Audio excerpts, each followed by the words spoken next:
If you believe when it comes to hospital care, going private beats going public, it might be time to think again. 37-year-old Annie Moylan was fit, healthy, and 18 weeks pregnant with her second child, very happy. When she got sick with a fever, she didn't hesitate to go to a nearby private hospital in Melbourne for treatment. And why not? It was brand new. But what happened next was appalling. Failure after failure. Annie didn't get better. She and her unborn child died.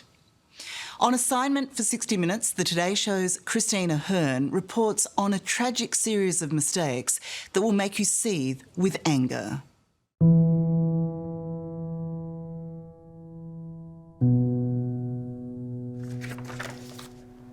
This dining room has seen many happy family gatherings for Marg and Brian Moylan, but no more. At 1:25, there was still no doctor. Now it's an evidence room used by the couple to investigate the death of their daughter Annie. It's the cruelest thing for any parent to have to do, to relive the events of the night over and over and over again. Was she critically unwell at that stage? Of course she was. Yeah, her observation. This is certainly not the way Marg, who used to be a nurse, and Brian, a former GP, ever imagined their retirement years. But the documents they've collected reveal a frightening medical horror story. It's going from bad to worse progressively as time marched on. Not only a shameful series of failures and whitewashes, but much worse. The heartbreaking truth that Annie should never have died. I praised the medical people who'd looked after Annie and named several of them in the eulogy because I thought they had earned it. I thought they'd performed heroically. Do you feel betrayed now? I do.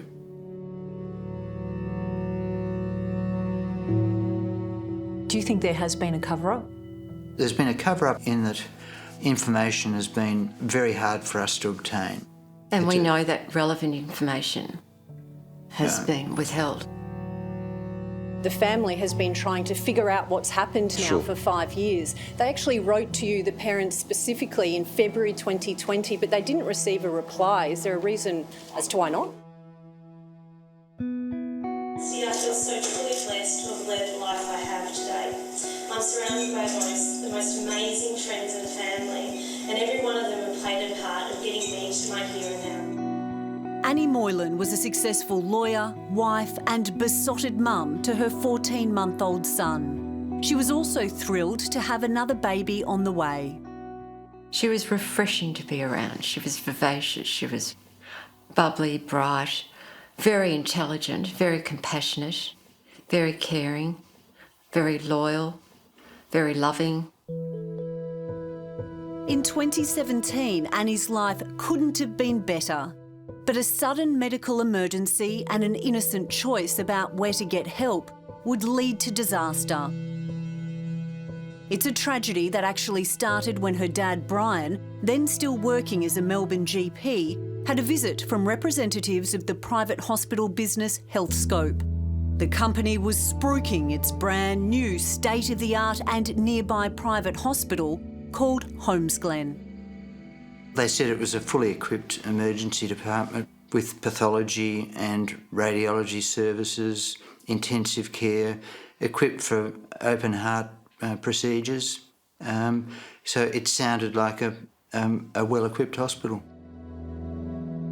As fate would have it, a few months later, Annie became unwell, and her parents recommended she go straight to Holmesglen.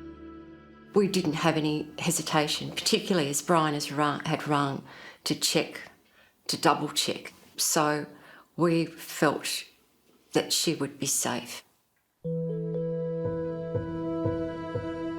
When Annie arrived at the emergency department of Holmesglen at 7:30 p.m. on the 14th of August, she was clearly sick, including a soaring temperature of 40.3 degrees and chills and sweating. The doctor who saw her was convinced it was gastroenteritis, but in fact, it was much more serious. She had the early stages of life-threatening sepsis brought on by an infection.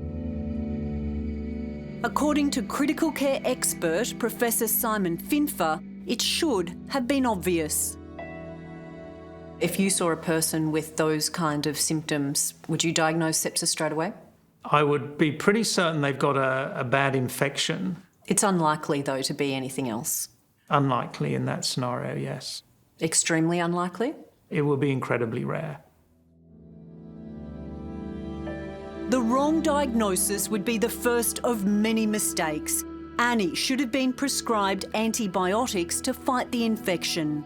Instead, she was given fluids and paracetamol. Her sister Liz believes the hospital staff weren't overly concerned about her condition or that of her unborn baby. It just seemed like they put her in a cubicle, hooked her up to a IV drip, which makes anyone have a uplift temporarily, and thought, job done. 3 hours after admission, things took a devastating turn. Annie began to miscarry. At this point, the significant failings of what was supposed to be a state-of-the-art medical facility started to become clear. Well, it transpired that they had no obstetricians on their staff or on call. So they can't handle this? They weren't equipped to deal with a pregnancy complication. It is very, very difficult. The decision to recommend his daughter to the new private hospital that promised so much is a burden Brian carries to this day. Looking back after all your research, knowing what they advertised is not what they could deliver, how does that feel? I feel rather deceived about how they represented their services, and I feel somewhat responsible because I directed Annie to that hospital. I feel terrible about it. But that's the reality. Brian, I know that's a decision that has weighed heavily on you, but no hospital in Victoria, in Australia, should be a risk. Absolutely. I assumed that they would be true to their word. I assumed that their standard of service would be satisfactory at least.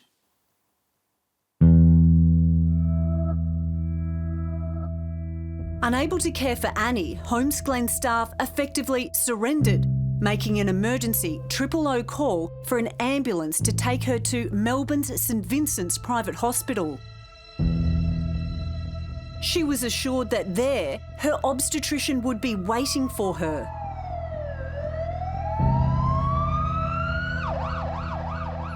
What happened next is hard to believe. She went off to St Vincent's and on arrival there was no one to greet her. So I'll just take you back. There's an ambulance has been called, an urgent ambulance, critical 1 transfer, but there was no one waiting for her at St Vincent's private. Right. No. I relived the night all the time, and I just think as a mother, you'd wonder how frightened she would have felt. She was distressed at being wheeled to a front reception desk, and they don't know where to take her.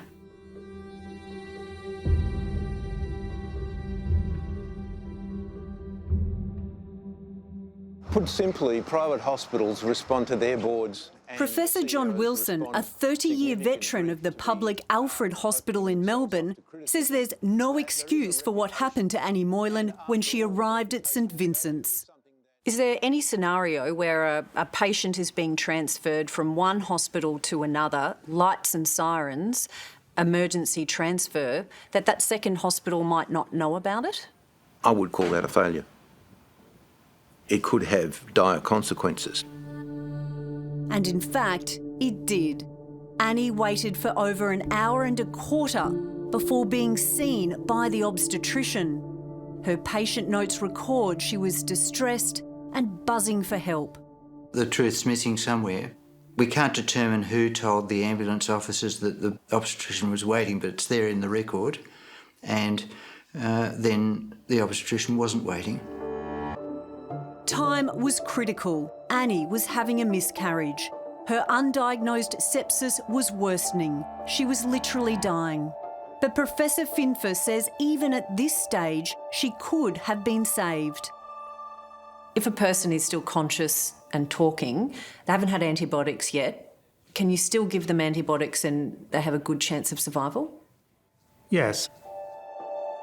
St Vincent says the obstetrician finally saw Annie at 1:30 a.m. and immediately diagnosed she was suffering sepsis. But still, antibiotics weren't administered. Once you've made the diagnosis of sepsis, how quickly should you get antibiotics into them? Straight away. And I think it's important that not only they prescribe straight away, but they are given straight away. At 2:46 a.m, Annie was finally given antibiotics, more than an hour after she was officially diagnosed with sepsis and 7 hours after she first went to hospital. But it was too late. Annie had lost the baby and was in multi-organ failure. Doctors put her on life support.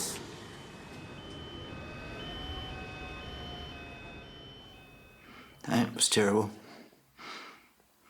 We got to say our goodbyes. And, yeah, I mean, it's a sacred time. I don't really want to talk about it. Annie died of sepsis, but she shouldn't have. The health system had failed to save her and her unborn baby. But the full extent of this catastrophe was still to be revealed. I can't believe it. I just couldn't believe it at the time.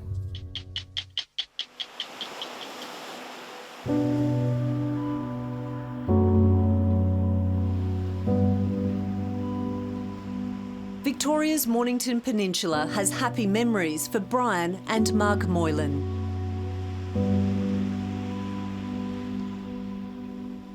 The beach box down by the water was their daughter Annie's favourite place. But 5 years ago, pregnant with her second child, the 37-year-old died of sepsis. She's now buried at a cemetery nearby. It haunts us. It absolutely haunts us.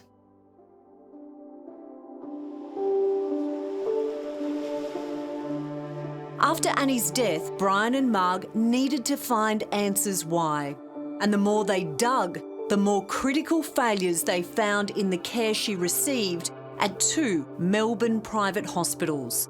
At the first, Holmesglen Private, there was an inexcusable delay with her blood culture tests.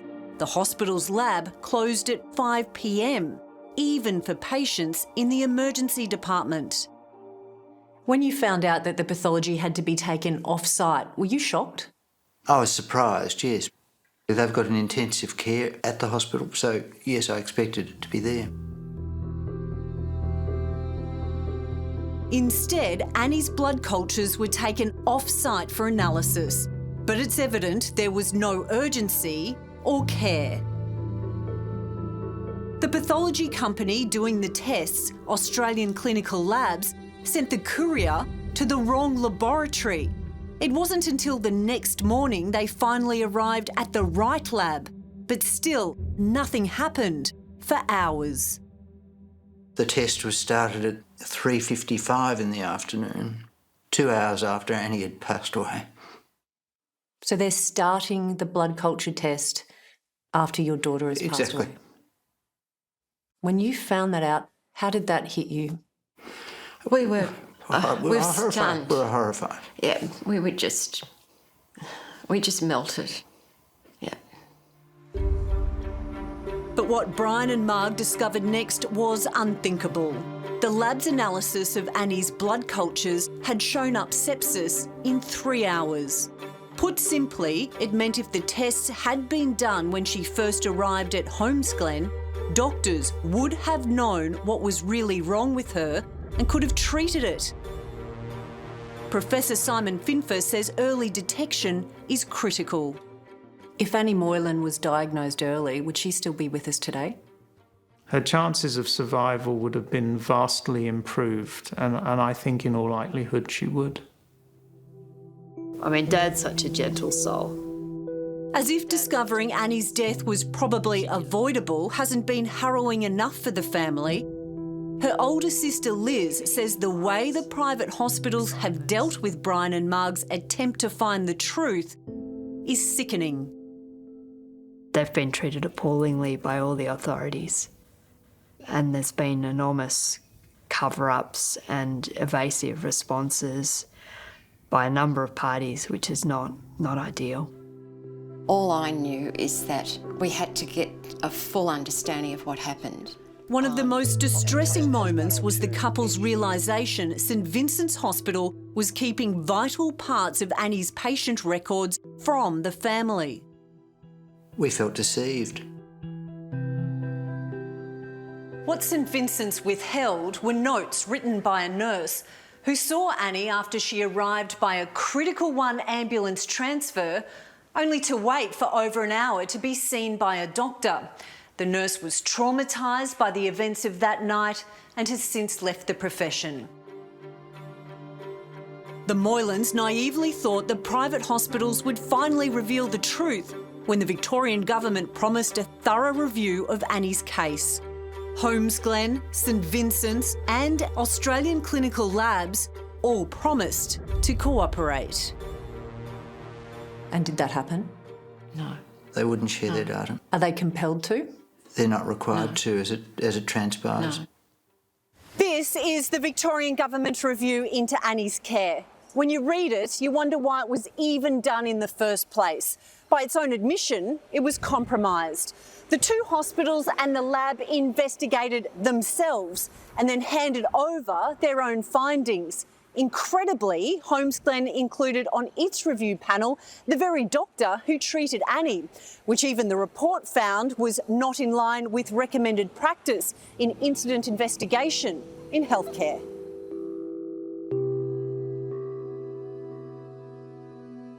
What do you think of the regulation of private hospitals in Victoria? I think it is totally unsatisfactory. We think that the hospitals are largely self-regulating, which I think is a major compromise for safety for patients. Morning, how are you? Despite the significant shortcomings of the report, the Victorian Premier Daniel Andrews says he's not aware of any problem with the review process known as safer care. The government acts on any and all complaints that are made in the private health system, and there would be, I don't have it to hand, but there would be a very long list of things. I've read the Safer Care Review report. Sure, have you read the Safer Care Review? No, I've not read the Safer Care Review. Because if you read that Safer Care Review, you would see the inadequacies in the powers that Safer Care Victoria simply don't have. Well, I have no advice and no briefings to that end. While the Premier might not have been briefed, the Moylans did try to alert him to some of the failures. They were horrified when they found out Annie's patient charts at Holmesglen Private were not up to standard and lacked basic information. But when they contacted the Premier's office, they received no response. They actually wrote to you, the parents specifically, in February 2020, but they didn't receive a reply. Is there a reason as to why not? I'm not aware of that correspondence. I'm happy to follow that up for you. It's not my practice to not reply to people. I want to be absolutely crystal clear that I'm acknowledging the pain and the trauma of this event for that family, and I'm simply pointing out that this is a matter that is right now before the coroner's court, and we should let the coroner do their work. Do you think private hospitals in Victoria are regulated as strongly as public hospitals? Well, there are laws in place, rules in place, and it's my view, and I have no advice to the contrary, that private hospitals are regulated appropriately. Holmesglen, St Vincent's, Australian Clinical Labs and Ambulance Victoria all refused to be interviewed, citing an upcoming coronial inquest into Annie's death. But her older sister Liz is damning of a system she says failed to own up to its mistakes. Put it this way, I won't be going to a private hospital or a private emergency department in Victoria anytime soon, because in the experience of my sister, it was a substandard instead of care, and she perhaps would be alive if she'd made a decision to go to another hospital. Private hospitals report to themselves. They don't have a requirement to have to report all of the adverse events that occur. Professor John Wilson, a former hospital administrator and physician, backs concerns raised by the Moylans that much more scrutiny is needed.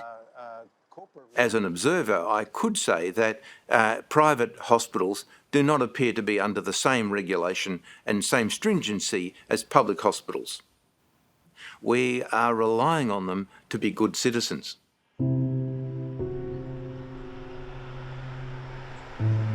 The Moylans have just one aim in speaking out: to make the health system safer for all patients. Already, their hard work has paid off. They've helped drive a new national program to improve the diagnosis of sepsis. With the memory of Annie guiding them, they now plan to travel across the country to raise awareness. What do you think Annie would like to see happen? Oh, Annie's just beating away. This is what's kept us going. It really has. It's Annie. Annie is in front and we're behind. She's driving it. She's nail and tooth. Mum, do something. Mum, she really wanted. She'd like a legacy of change. Yeah. She'd like the system fixed. And that is very important, and it will keep driving us. Hello, I'm Sarah Abo. Thanks for watching 60 Minutes Australia. Subscribe to our channel now for brand new stories and exclusive clips every week. And don't miss out on our Extra Minutes segments and full episodes of 60 Minutes on 9now.com.au and the 9Now app.